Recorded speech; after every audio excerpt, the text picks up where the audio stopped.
Ya. Bismillahirrahmanirrahim. Assalamualaikum warahmatullahi wabarakatuh. Salam dulu ya.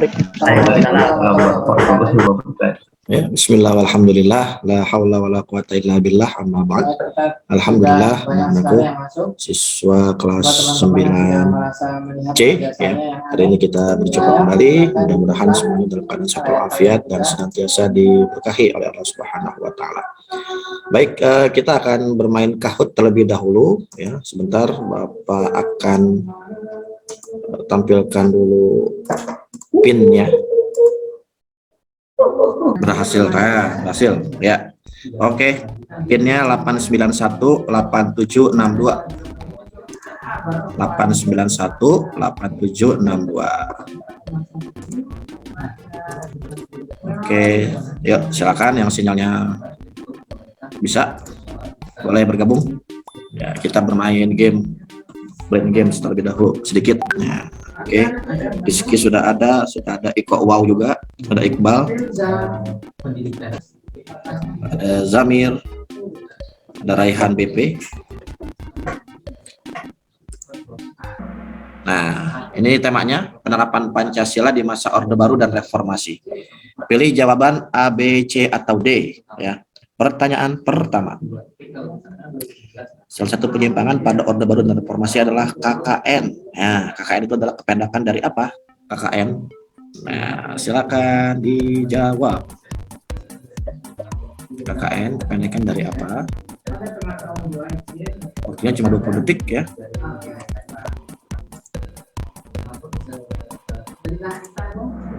Iya, oke. Coba tuh. KKN apa KKN? Malah banyakan yang salah. Ada yang nulis kuliah kerja nyata, ada yang nulis apa tuh? Balik kayaknya nih yang anak. Balik, terjebak ya. Terjebak. Yang betul yang D ya, korupsi, kolusi, nepotisme. Ya, terbalik tuh yang jawab yang B, kolusi, korupsi, nepotisme. Lebih dikenalnya biasanya korupsi, kolusi, nepotisme. Ya, terjebak ya karena buru-buru ya.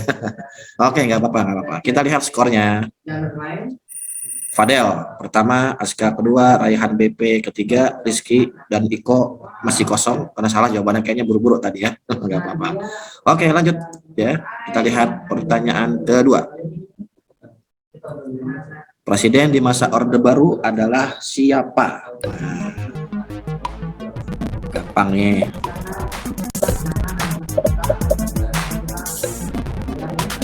Ya. Oke. 3, 2, 1. Oke, habis waktunya. Oke. Kita lihat, ya betul sekali. Jawabannya adalah Soeharto ya. Presiden Orde Baru adalah Soeharto. Ada yang menjawab SBY dan Habibie. Nah, SBY dan Habibie itu sebenarnya masanya sudah masa berubah ya. Masa reformasi ya. Habibie juga termasuk masa peralihan, masa transisi dari Orde Baru menuju reformasi. Oke, kita lihat skornya. Masih Padel ya, diikuti Aska, Raihan BP, Danendra dan Raditya. Siap, lanjut pertanyaan ketiga. Pada masa Orde Baru, demokrasi yang digunakan pada masa Orde Baru.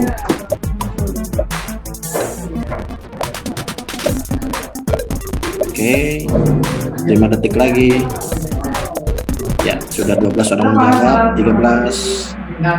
Iya, wow, ternyata nih macam-macam ya. Ada yang jawab demokrasi terpimpin, ada yang liberal, ada yang Pancasila, ada juga yang komunisme menjawab ini. Wah, menjawabnya ngasal atau apa nih?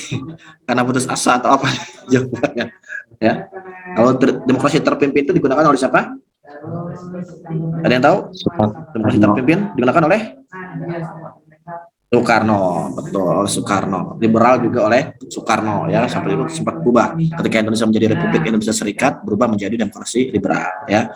Nah, sementara kalau Soeharto demokrasi Pancasila ya, meskipun tidak konsisten ya, tetapi demokrasi adalah demokrasi Pancasila. Komunisme ya jelas dong, paham komunis ya, tidak boleh ada di Indonesia. Oke, kita lihat skornya. Ikrim Kun Aguirre nih kayaknya Ikrim nih ya. Ikrim Kun naik pertama, Fadel kedua, Aska ketiga, Raihan PP keempat, dan Amar kelima. Oke, kita lihat pertanyaan selanjutnya. Pertanyaan keempat. Nah, pemberontakan PKI tanggal 30 September 65 bertujuan untuk apa? Apakah Hati-hati, ini bisa menjebak nih. Iya, oke, betul sekali jawabannya. Mengganti Pancasila dengan paham komunis. Nah, ini jawab yang lain nih, berarti nih kayaknya buru-buru nih. Ya, betul sekali. Mengganti Pancasila dengan paham komunis. Kita lihat skornya. Masih Ikrim, Fadel, Aska, Zamir langsung naik ke 4, Raihan BP yang ke 5. Oke, terakhir ya. Pertanyaan terakhir kita lihat. Ya. Berdasarkan TAP MPR nomor 2 tahun 78 dilakukan upaya untuk mengamalkan TAP MPR nomor 2 tahun 78 mengamalkan Pancasila dalam apa istilahnya namanya?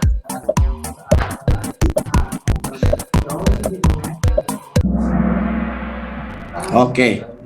Ada yang menjawab Pancasila nyata, ada yang menjawab Pancasila krida, ada juga yang menjawab Praja Buddha Karana. Coba, yang jawab Praja Buddha Karana siapa? Saya, Pak. Salah satunya, ayo.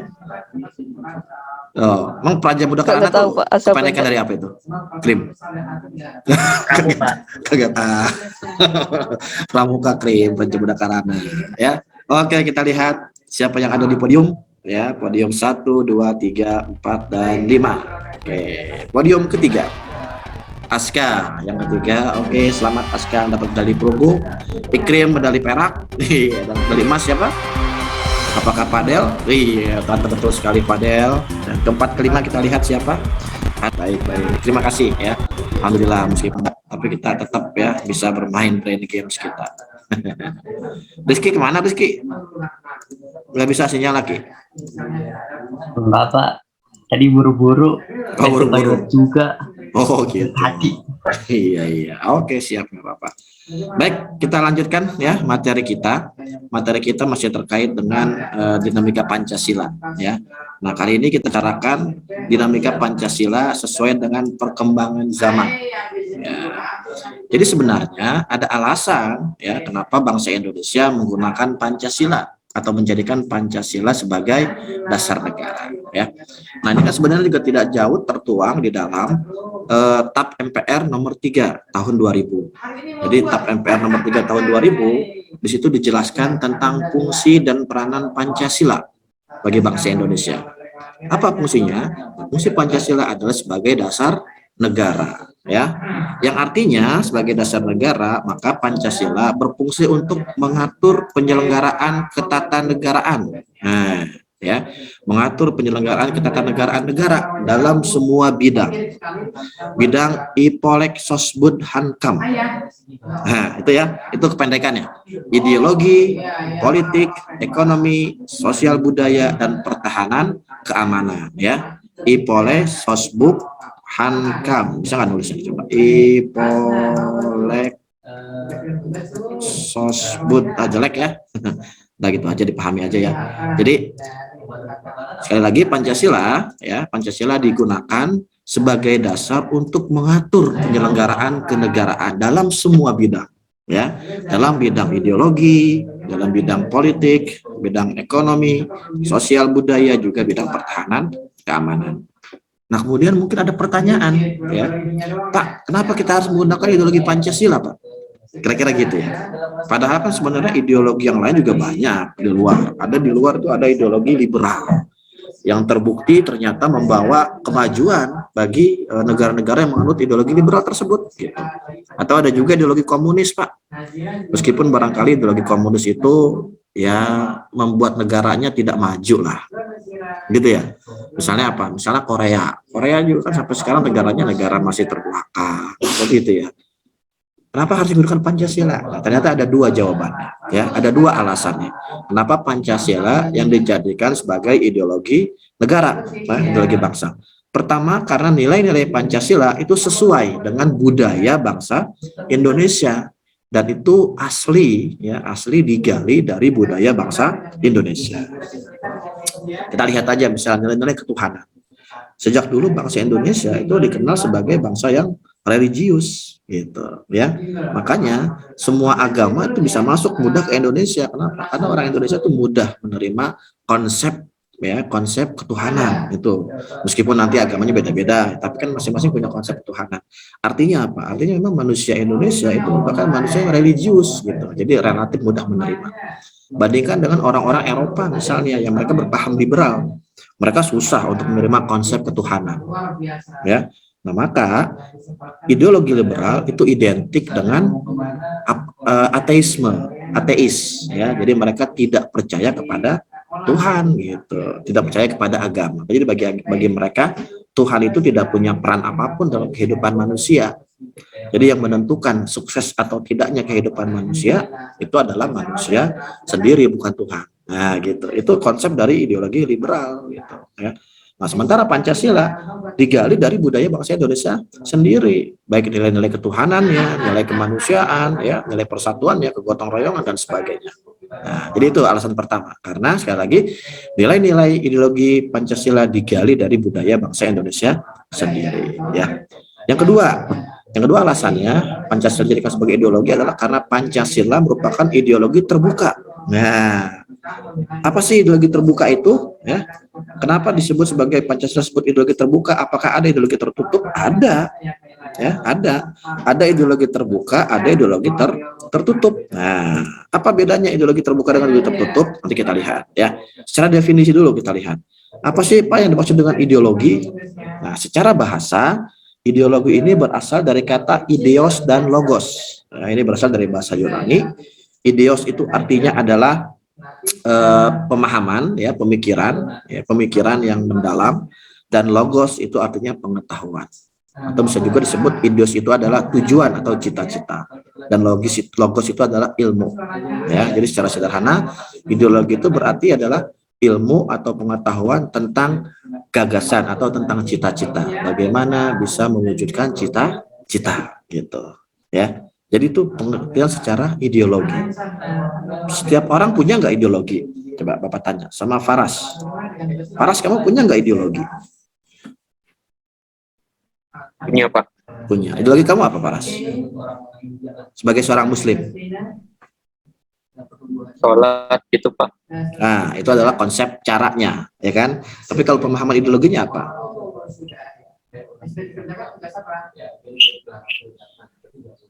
Pemahaman ideologinya adalah ideologi Islam, kan gitu ya, ajaran agama. Karena ideologi itu adalah sebuah doktrin gitu, sebuah ajaran yang sudah diyakini kebenarannya. Nah, kira-kira gitu, ya.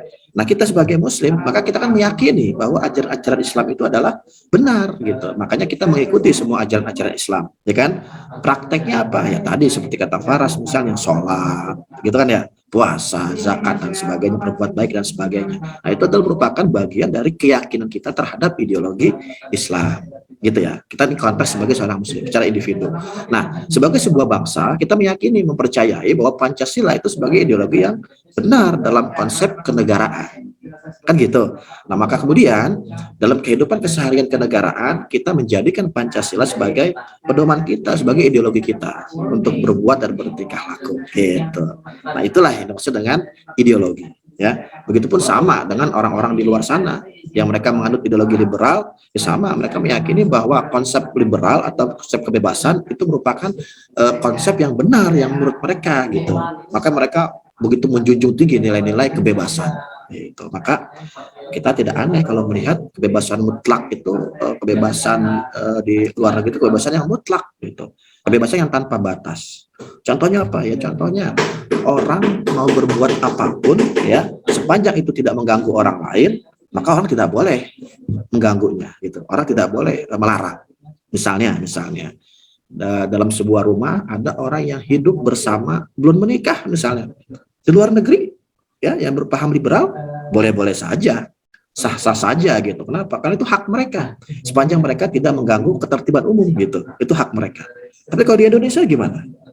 Kira-kira Ikrim, ada orang yang hidup bersama dalam sebuah rumah tanpa menikah, laki-laki perempuan, gimana Ikrim? Kira-kira apa yang akan terjadi?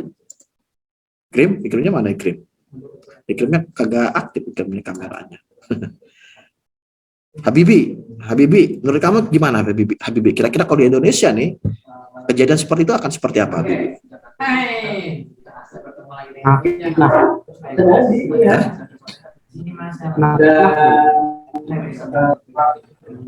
Suaranya nggak jelas, Habibi.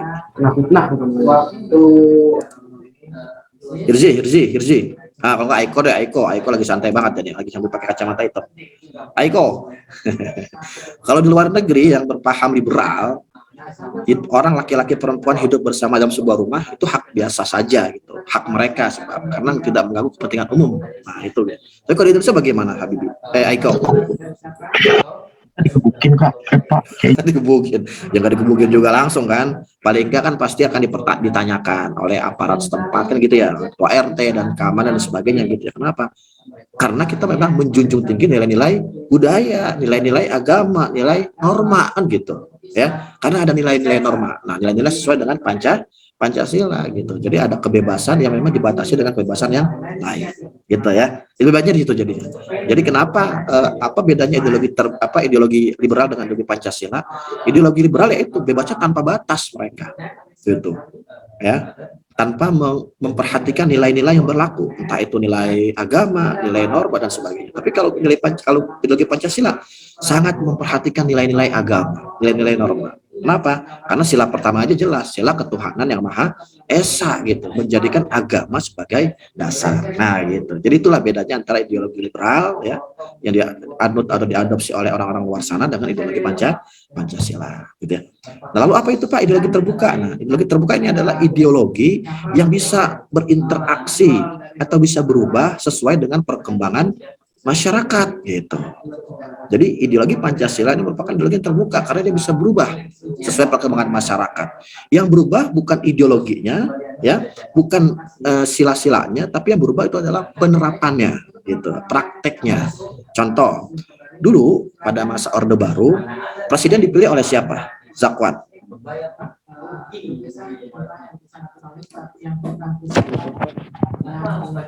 Ya Zakwan, siapa? Pada masa Orde Baru, pada masa Soeharto, presiden dipilih oleh siapa?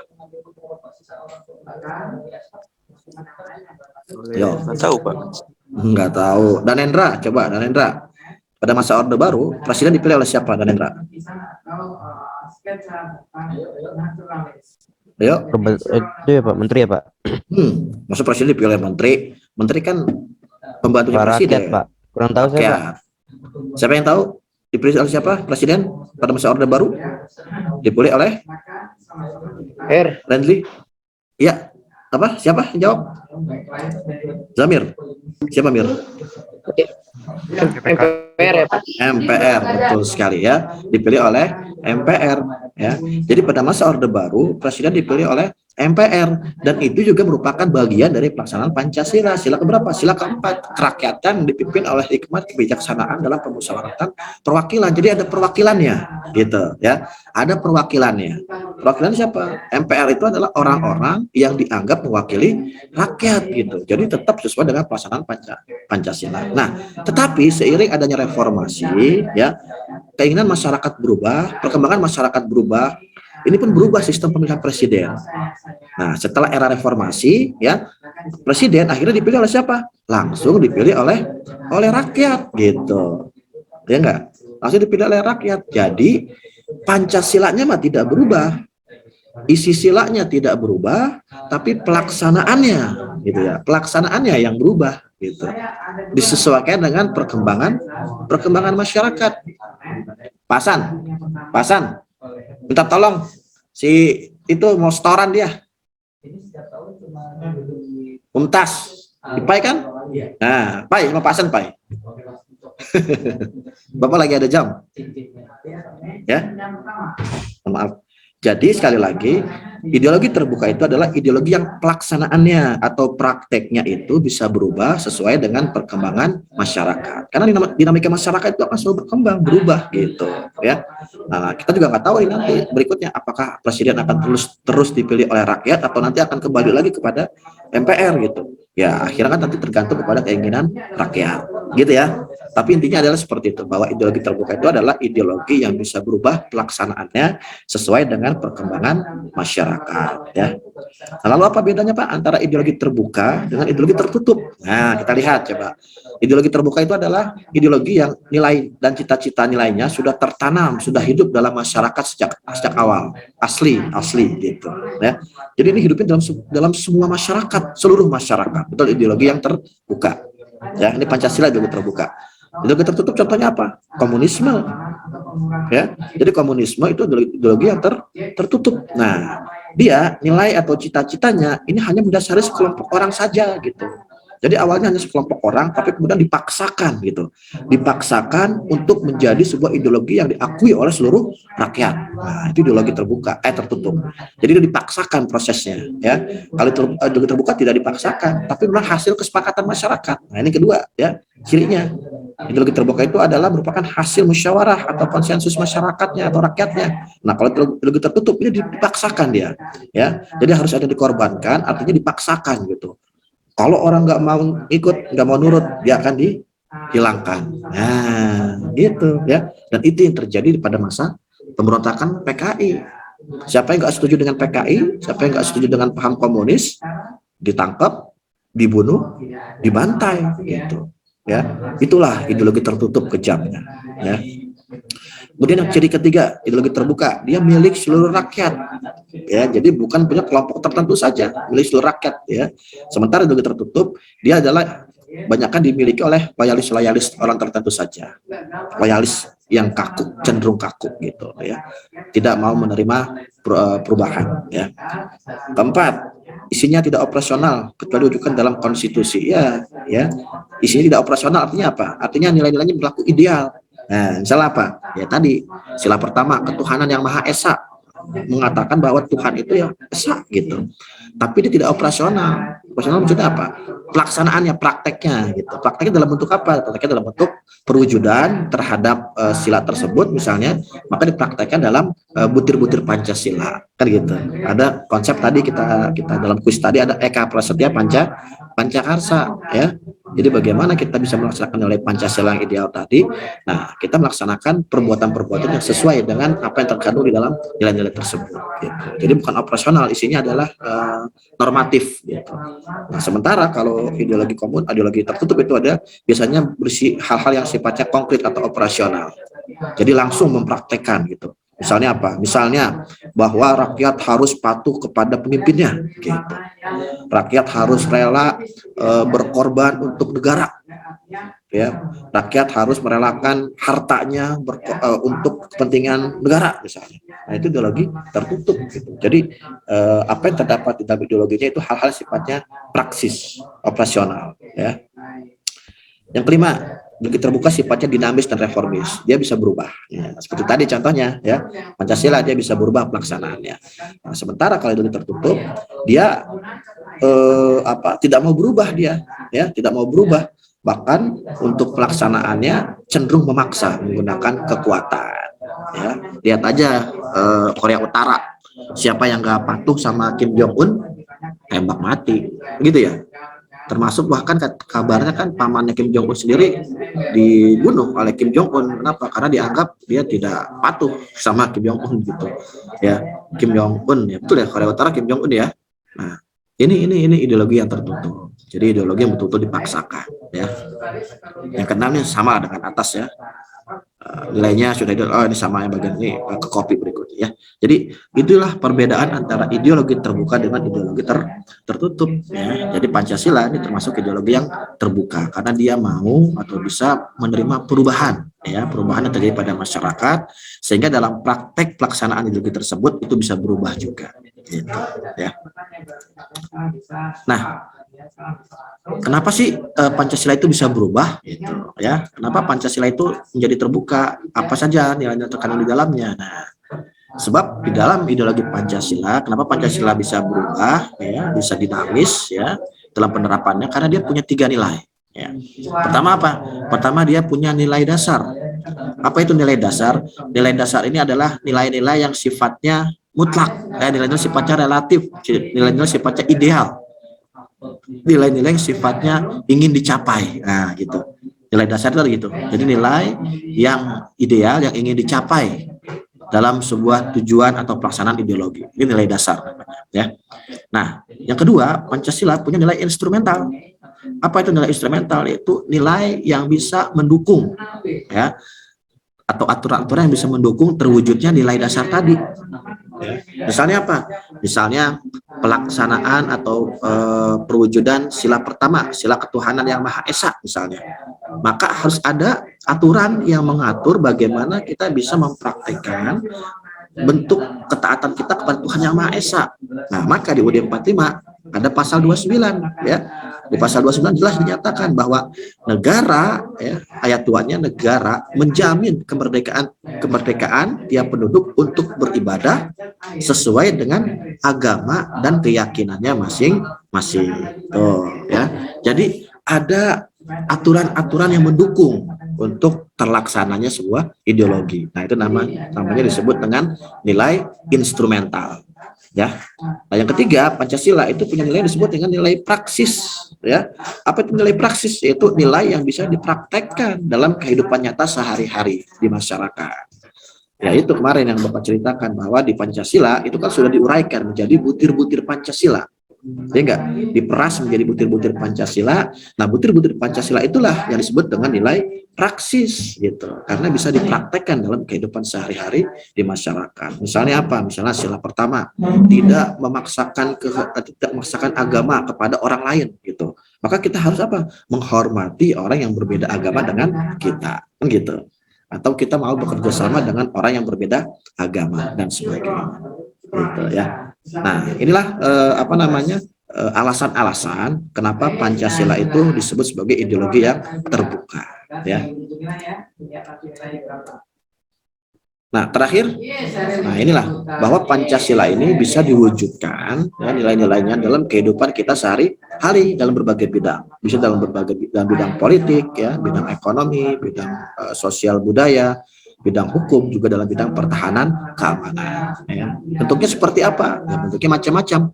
Dalam bidang politik misalnya, dengan kita mengikuti pemilihan umum. Nah, ini merupakan upaya kita untuk melaksanakan Pancasila sesuai dengan nilai yang terdapat di dalam sila-sila tersebut. Dalam bidang politik misalnya, ya itu adalah hak kita untuk memilih maupun dipilih. Ya. Demikian pula dalam bidang hukum misalnya, bahwa semua orang sama di hadapan hukum. Nah, itu juga merupakan bagian bagaimana kita bisa mewujudkan nilai-nilai Pancasila dalam berbagai kehidupan. Ya, ini adalah perwujudan sila kelima, misalnya keadilan sosial bagi seluruh rakyat Indonesia, bahwa semua orang sama di mata hukum. Gitu, ya. Jadi, minggu depan ya kita akan membahas evaluasi bab pertama karena ini adalah materi terakhir di bab 1. Nah, kemudian untuk tugasnya silakan nanti dikerjakan evaluasi yang bagian B-nya saja ya, bagian B-nya saja ya. Boleh ditulis di buku paketnya, nanti difoto dan diupload ke e-learning. Oke? Ya. Baik. Karena tidak ada pertanyaan, kita akhiri pertemuan kita hari ini dengan sama-sama mengucap hamdalah.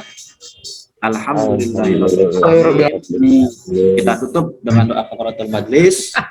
Subhanakallahumma wa bihamdika asyhadu an la ilaha illa anta astaghfiruka wa atubu ilaik. Assalamualaikum warahmatullahi wabarakatuh. Waalaikumsalam warahmatullahi wabarakatuh. Ya, oke. Saya kok makin